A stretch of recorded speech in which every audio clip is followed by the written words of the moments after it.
Hi there, it's Paulie here. So some tales about visiting a friend of mine. So I'm friends with an author called Mercedes Lackey. Now, Mercedes, Misty to her friends, is a lovely person. Um, and her husband is Larry Dixon, who's a very famous wildlife artist. Does a lot of covers for Nat Geo, particularly famous for doing birds. That's his thing. He is kind of the primo bird nature artist. And they're a lovely pair. Um, so I was over in the USA. Now, to reel this back a little bit, I had been friends with a female artist, and she'd been kind of very sweetness and light. I had loved her work because she's always painting women in ball gowns and all this sort of stuff. So like right up my alley. Um, so she said, "Oh, come over and stay with me. After you've gone to these conventions." And, okay, so over I went, and okay, thing one, something's changed. I've turned up, and she's drunk the Kool-Aid. She's become an American gun nut. And I have to explain these don't exist anywhere else. Um, just not tolerated on the rest of the planet. But she's now got this partner. They're living together. This boyfriend. Their week is spent kind of collecting newspapers from different corners of the USA, and then they're kind of like their Fridays and so on are sent, and Saturdays were spent virulently writing letters to the editor attacking any newspaper who had put out anything they perceived of as being kind of anti-gun. They were like sick individuals. They'd really, really gone crazy. This was their entire life. Gun, murder, mayhem, and it's like, for one thing, I've been a soldier. This is no mystique for me. But the other thing is like, this is sick. Just sick. So anyway, she's decided she wants to go and study some art techniques under Larry, Misty's husband. And so she says, "Oh yeah, I think I can get you an invitation to come along." Okay, I'm a little bit worried about this new gun thing, but yeah, I I just hear this lady on the phone, and she's talking to Mercedes Lackey, and she's doing the sell. It's like, "Oh no, Paulie will you'll love Paulie. Paulie's great. Paulie's hilarious. You can come along." Yeah. Oh, what sort of books does Paulie read? Oh, well, Paulie loves like I know fantasy and science fiction, but says like beautifully expressed ones, good ones. Paulie was saying the other day, just got no time for books where, some poor waif is suddenly wanders out into the wilderness after their adoptive grandparents died, only to have a magical talking unicorn burst out of the trees, explain to this person that they are actually the long lost sole heir to the mighty empire, and only the unsuspected and untapped massive magical talents in them are capable of somehow, saving all the good folk and turning back evil and overthrowing the sinister. And I had to sort of dive in at this point. No. I was describing a Mercedes Lackey book. Oh, no. But yeah, I got my invite to come. So a strange, uncomfortable ride from like California to Tulsa, Oklahoma, cross country with a gun nut who's just like loading the car up with guns. It's like, what the hell are you doing? Well, what are you planning for? You've got enough stuff here to fight the Ashanti. It's like, two of us in the car, all right, you got 5 pistols. So if you're driving with your feet, you've got 2 waving out the windows. Well, I could pop my head out of the sunroof with another 2. We've got 1 spare. What? Sidebar: this tiny woman's gotten herself this .5 caliber Israeli Desert Eagle. It was bigger than she was.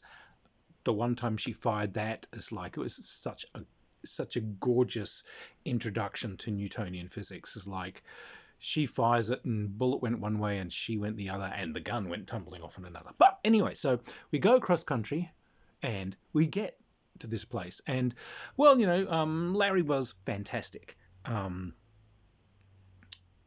Misty really welcomed me in and we sort of became fast friends just staying at these people's place. And I really appreciate it. I really appreciate it because, like, I was, piss poor then, as always. But as you're talking to them, they've had some real experiences, these poor people. I kind of hadn't realised that she'd written a whole bunch of novels about vampire hunters. Well, there are all these kind of broken American fans that considered themselves to actually be vampires. And these broken fuckwits have decided that these aren't works of fiction. Obviously, she's somehow the coordinator of an underground network of vampire hunters. So, yes, they've got to destroy her in order to bring down the network of vampire hunters that are going to come for them because they're not, human beings. They're actually vampires. So, yeah, these guys had kind of broken onto the property and had tried burning the house down. These guys, Mercedes and Larry, had gone off on conventions and come back and found these guys are like, burned their cars and burned one of their barns and all these sorts of things. And it's like, they'd had like people draw knives on them at conventions and, so they actually had to have security go with them. So, I'm very, very grateful that they took, a stranger in and became fast friends. But they lived in the middle of absolutely bugfuck nowhere in outside of Tulsa, Oklahoma, which it turned out was kind of in must have been Remington country, the American artist Remington, who did lots of kind of cowboy paintings and drawings and statues and this sort of stuff, because like everywhere you went there were museums to this guy. Remington slept here. But yeah, there was lots of wildlife. But what was quite funny is that they'd kind of bought this wildlifey place, but they were kind of bird fascinated and had a ton of birds there, but they weren't really wildlife people. But when I walked in, big cavernous kind of place. It was like some kind of converted mega barn or something they were living in. Had wings running off it and all this sort of stuff. Huge. But, you look around, bird painting, bird sculpture. And beside the wall, there's this giant owl sculpture and, it's kind of cool. And, Larry comes in. Oh, hi, nice to meet you. Fantastic. Let's talk. Here's Misty. Let's talk. Oh, there's great artwork. This is fantastic. I look at the owl. The owl swivels its head around, looks back. Like, Jesus, I think it's an actual owl. It's just been sitting there unmoving. Its thoughts drifting with the infinite, probably maintaining, all gravity, time, and space on Earth just through the sheer power of its mind. But, yeah, they had these parrots that they would rehab out the back.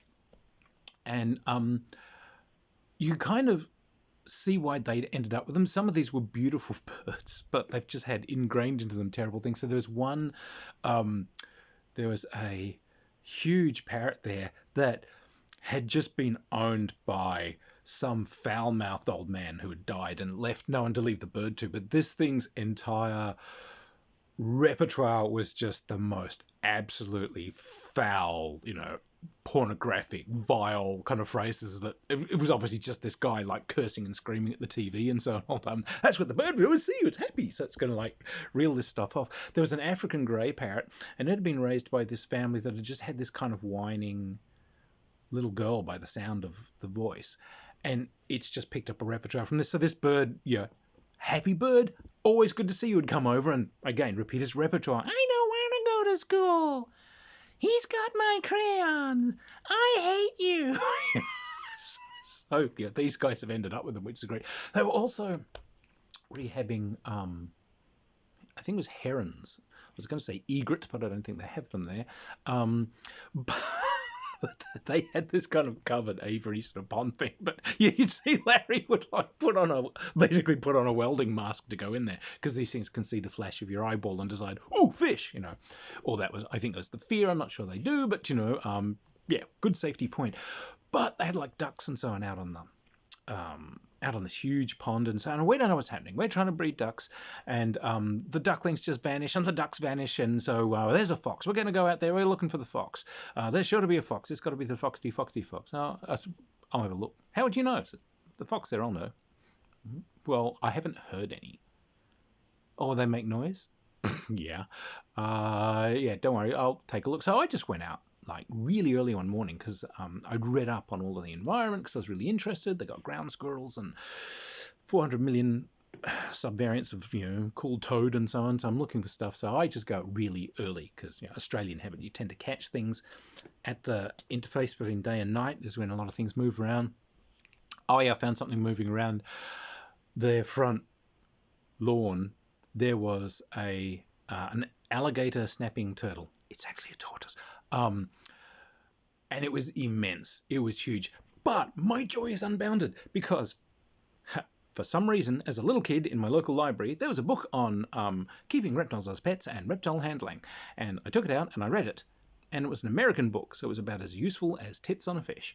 And there was a whole section there on how to handle alligator snapping turtles. You've got to pick them up, hold them by the tail. You've got to put your hand under the rear of the plastron because they can actually reach their neck a fair bit, and can take your sodding hand off.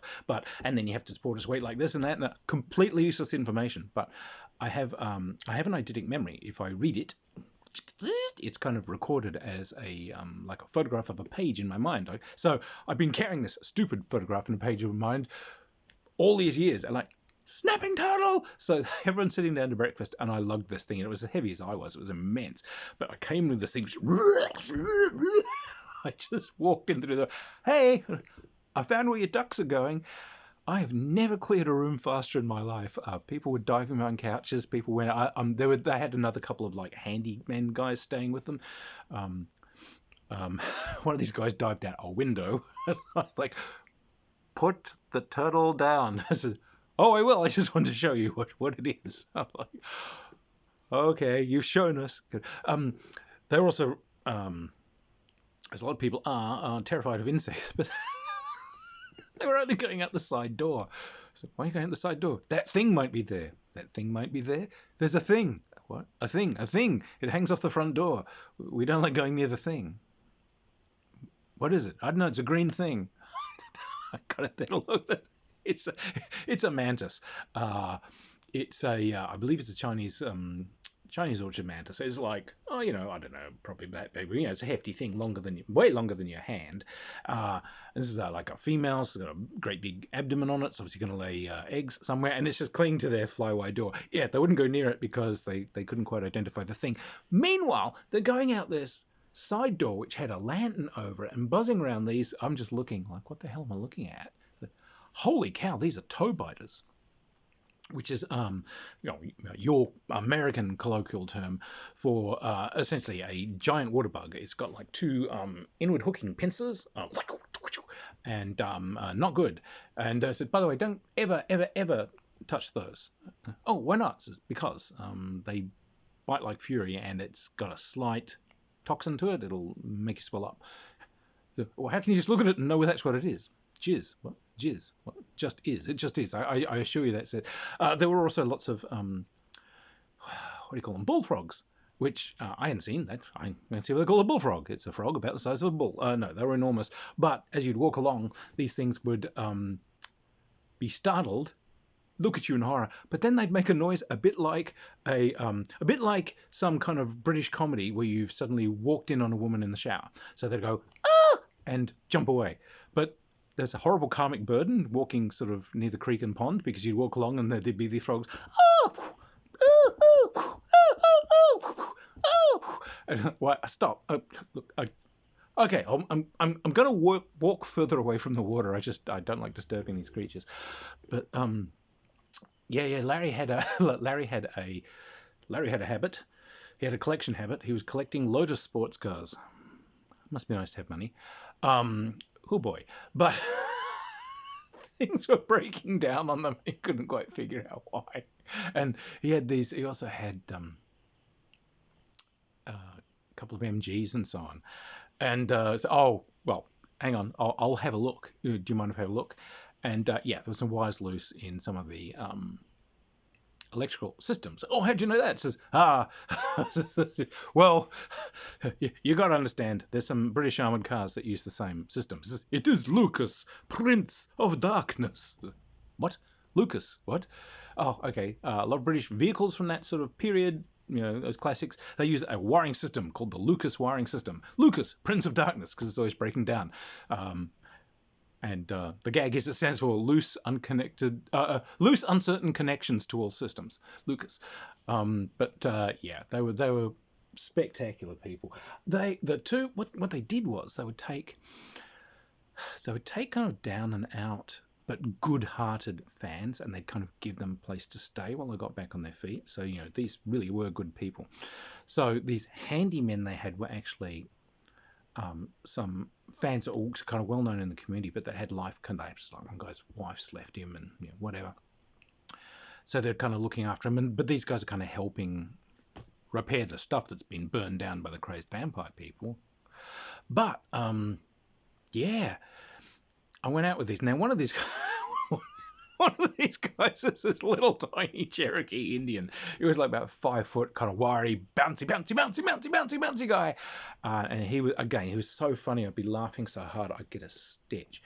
But we go into this bar, and there was a sort of a tall young lady who had a sort of very kind of hawk-like narrow features, long, straight black hair, and this Cherokee guy sort of, so walks up to her and talks to her in Cherokee, and she looks down at him and said, "Oh, I'm sorry, I don't know that language.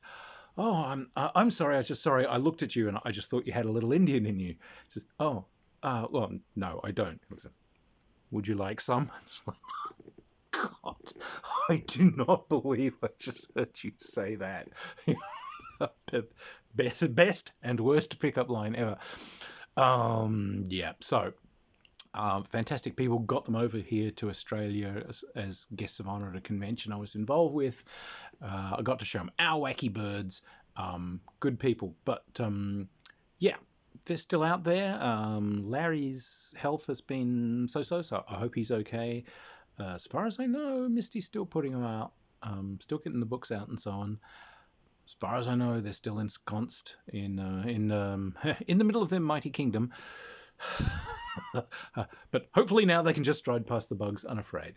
Anyway, good people. Just thought it was nice to tell a story that kind of sort of ended well for once. Anyway.